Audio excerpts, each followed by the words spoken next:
I'm not an SUV guy. As you know, I am. I love my SUVs. Even small ones?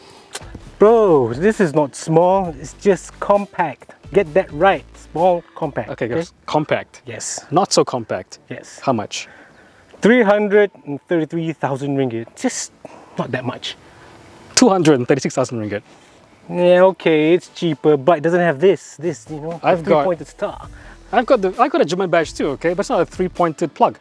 Yeah, but this is a luxury German brand. This is a whatever this is. But it's so bad value. Oh, no. Okay, whatever. I'll tell you what. I'll try to convince you price is worth it. And I'll do the same for this car. Carlist certified, the trusted way to buy a car. Download the Carlist app now.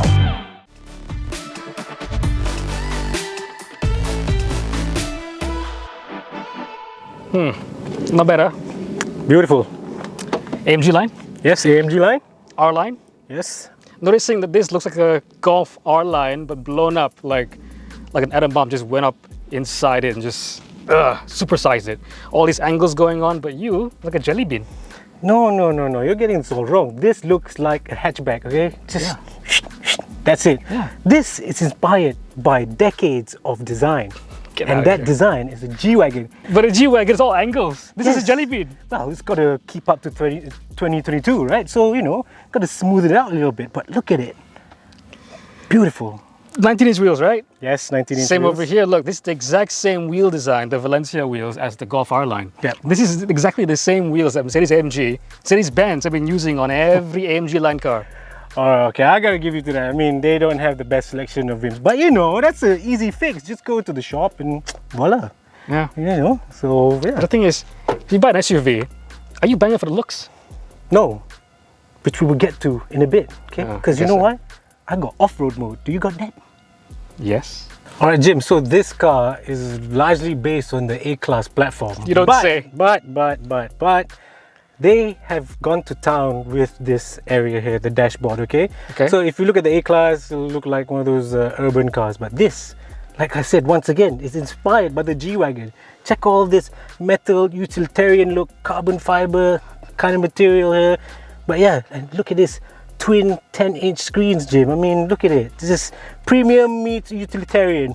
This is excellent. This is what you want in SUV. I mean, we don't want something that looks like a hatchback. You're done, right? Yes. Okay. This is the exact same interior as the A-Class, okay? You can't even say that. No. The G-Wagon does not look anything like this inside. Talking about all this, you know, utility. What's utilitarian about this? This is so over the top. Look at this finish. Look, metal. It's not 100%. Doesn't look like the A-Class, okay? I like the interior. I'm with you on that. Okay. But telling me that it's like a G-Wagon, that's just okay? Okay, inspired, okay? Not 100%. Okay? I'm done. So yeah, this is Volkswagen. Okay, fine. Not as super luxury, premium, screens everywhere, lights everywhere kind of thing. It's, you're saying about G-Wagon, right? This is utilitarian. Just nothing so fancy. Build quality is great. Everything is what you expected. And all the tech is here. What else do you need? Bro, this looks like a flashback to the 90s. Also, utilitarian, huh? Yeah. Like, you gotta feel your way around. Where's the buttons, man? That's true. This is like, what the heck is this? You're just true. gonna slip here, you're gonna, what are you gonna see? The road or the buttons? I was gonna say it right away, but everything over here is literally either a button that isn't the button, it's like a digital button. You know, it's like a microwave button that you press and can't get right. It's that kind of thing. You can't feel your way around. On the steering wheel, it's all just touchy-feely. I can't even get a look at the steering wheel to know where I'm going. Really, really bad. But, I do like this. I thought, okay, when I was driving this thing, I thought like, oh, got sunroof, because there's something over here, you know? Like, hey, no sunroof. There's this thing over here that's like a big hump. What is this for? Like, you have like 5 sunglasses, your entire collection. It's gonna be up top over here. This is a family SUV and I get the point of this. But I mean, the seats are okay too. But it just looks really bland. All right, so you know that having a 7-seater SUV or MPV, it's all good when you have some seats down, right? But the real test is having all seats up. When you're transporting, you know, more than 5 people, you have only a little bit of space usually. But the Tiguan actually has a pretty decent 230 liters of space. So, you know what? This is a pretty big bag. You can go in here just fine. But you can't do that. Just carry loads of small bags, I guess, you know, like Right. You just Can gotta you see plan. this? Can you see how much it sticks out? Just gotta plan it, you just carry like little bags, obviously. Yeah, like this. So you just have like 5 or we all know that 7-seater SUVs, they're quite pointless, to be honest. I didn't say it, he did. Hear me out, okay? So they're all quite pointless because when you have the 3rd row up, no one's really gonna sit there except for kids. But this car has got something unique that your Allspace does not. All right, so if you have 2 kids, you're always left with putting 1 baby seat here, 1 baby seat there.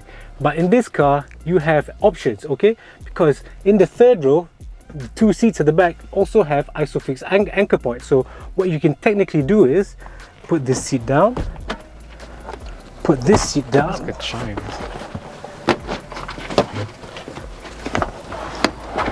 What you do is you put 1 baby seat here, 1 baby seat there, and you just practically relax and you have sight of both children. So there you go. Can't do this in a lot of SUVs because you don't have anchor points, so your baby seat safety is not compromised. I'm not a dad, and I told you, SUVs aren't my thing. So this is what SUV is, family, right? Or else just get a sedan.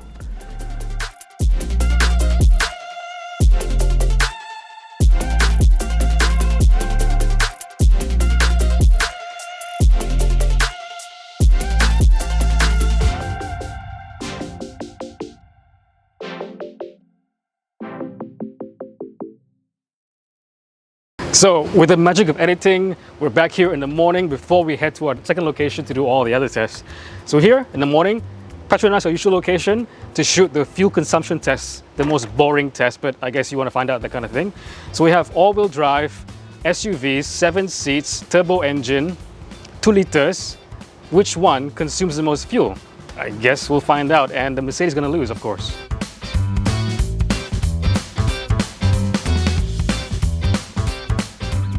So we are back. We did like 100 kilometers of mixed driving, highways, city driving, some traffic here and there.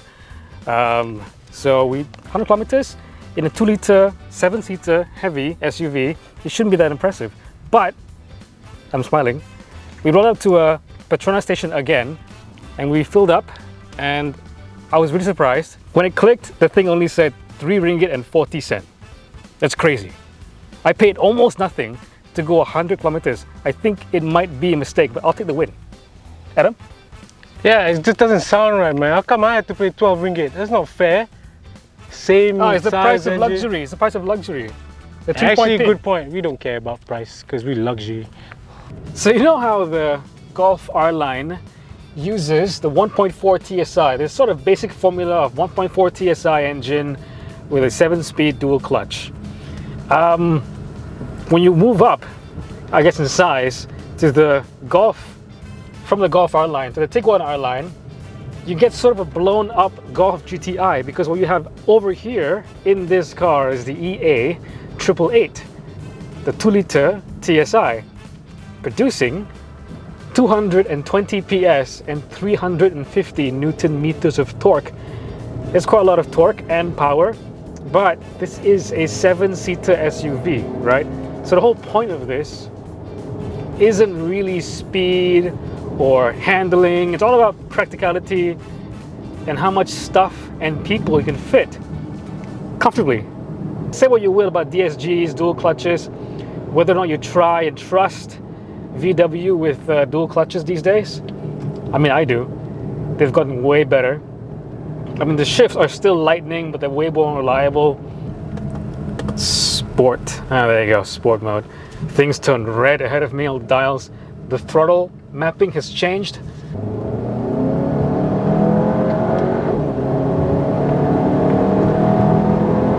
Just FYI as well, the tailpipes on this thing are fake. It has little outlines, like filled in plastic pieces that you think might be exhaust pipes, but it's not. The exhausts are pointing down. I'll just say that for, I don't know, a 2+ ton, possibly, a 2+ ton SUV, this can be like a GTI because you have the GTI powertrain. You have the GTI dual clutch DSG gearbox. All the while, you're carrying 7. But in Malaysia, you don't really get that many competitors. I gotta admit, the GLB isn't a competitor to the Tiguan Allspace. And why, Volkswagen, have you not sold the normal Tiguan for a couple of years now? We kind of miss the old Tiguan. You know, not all of us want 7 seats. Not all of us need the Allspace. Why don't you give us a choice? Let us buy the Golf. And also let us buy the Golf wagon. In the same way, let us buy the Allspace and the regular 5-seat Tiguan. Volkswagen Tiguan Allspace, and instantly I can tell you that this car feels lighter to drive than the GLB, and also feels like it's got a bit more zing. So both have 2-liter turbocharged engines, both have got dual clutch gearbox, but yeah, I mean, I feel like the suspension is quite good in this. Maybe perhaps even better than the GLB. The GLBs, it felt a little bit hard compared to this, even though it's comfort suspension. It's better at like absorbing all the lumps and bumps in the road. This one does sway a lot. It does wallow left to right a lot.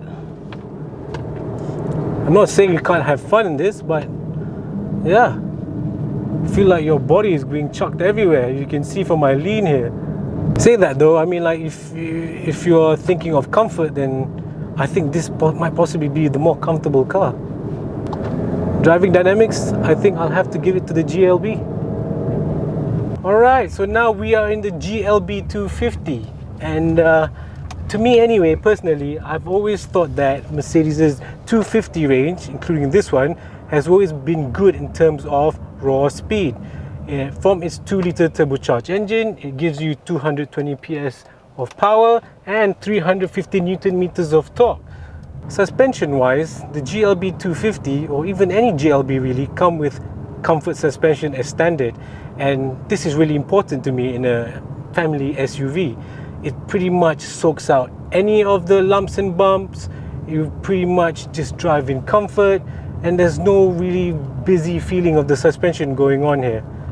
One of the things I did dislike about the GLB when traveling fast on the highway was that it had a lot of ambient noises protruding into the cabin. I guess because the shape of the car is quite boxy, so it's not the most aerodynamic car in the world, so the wind noise is quite loud in this car. See some acceleration.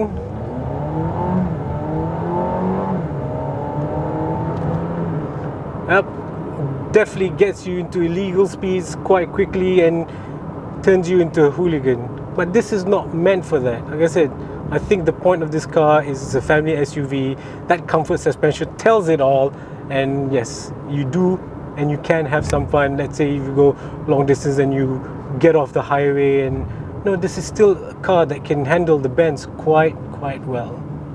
Boy, that 4MATIC system really does give you confidence taking this road quite fast. Yep, still got body control, not typical of an SUV. Beautiful handling.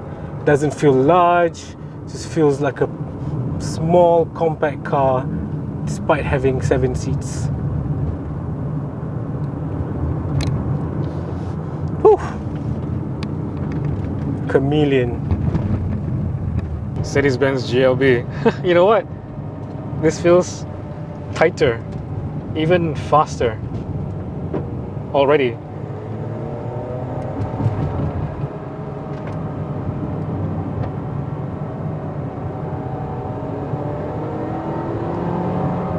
Yeah, man, more. The engine noise is coming through. Is the window open? Did I close the door correctly? Or is it being piped? Is the audio, is the engine noise being piped in? Because it sounds weird. Yeah, you can kind of tell. This feels like an A-Class. I'm looking at an A-Class dash. I think that's a little bit different here and there, but it's actually the same exact dash. I'm not very far off the ground. But, you know, this is a nice car to drive. I'm liking it the way it drives better than the Tiguan. It doesn't feel like it has that much more power. It makes more noise, and I can hear that noise sort of artificially. I can't prove it, but it feels artificial, the noise. It sounds artificial, sorry, the noise. The Tiguan, I didn't mention just now, has dynamic chassis control, so you know it's got adaptive dampers. So in theory, it can give you, a more stiff, a more firm suspension setting when you want it, and when you don't want it, you can soften up. Cool stuff. But I was in sport mode and I was kind of cycling through eco and comfort and whatever else individual. It didn't feel like really I had a different suspension. Tiguan, you don't really feel that. So maybe it'll just be okay with a normal, passive suspension system like you have on this. So it's an A-Class that's been lifted up to an SUV sort of height, a more square silhouette, longer wheelbase, 7 seats. And this is exactly, it's almost formulaic what Mercedes-Benz have done with the platform. They've expanded it to a point that you can service anything from an A-Class hatchback, the CLA, the A-Class sedan, the GLA, and now the GLB. Wow. You can probably buy at least one more Alza and have some spare change if you had to spend the extra 110,000 ringgit, something like that, over the price of the Tiguan R-Line. And why would you? I don't know. Because again, if you're looking for a 7-seat SUV, you are more family-oriented, you're more safety-oriented, you're more practicality-oriented. So top of your list is going to be space, safety features, boot space, maybe fuel economy. All the things that two of our cars kind of don't do that well in. And value, obviously. You want a fun car, you buy a fun car. You don't necessarily want to mix your fun car with your family car.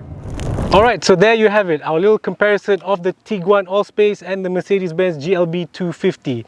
This is an R-Line, this is an AMG-Line. So yes, they're both one of the highest spec cars you can buy from them. So Yeah. Jim, which one would you buy?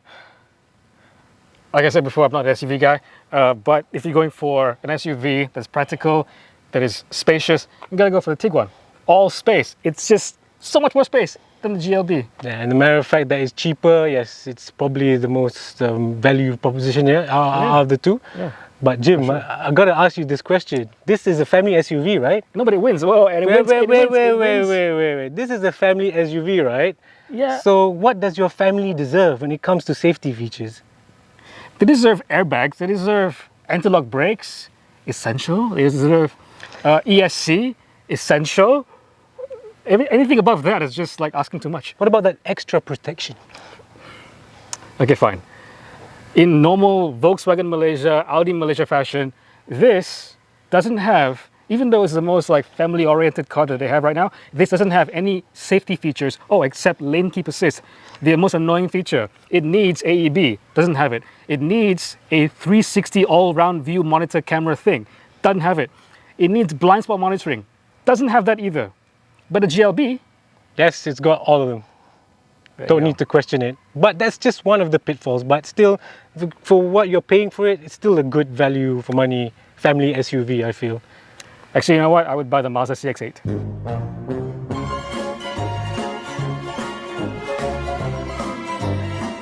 This has this 3-pointed star. It means luxury. But this is bigger, and you get more car for 100k less. Substance, my friend, substance. It's just paying for that 3 whatever, Yes, that 3-pin plug over there. Yes, it's what we do, luxury. Okay, so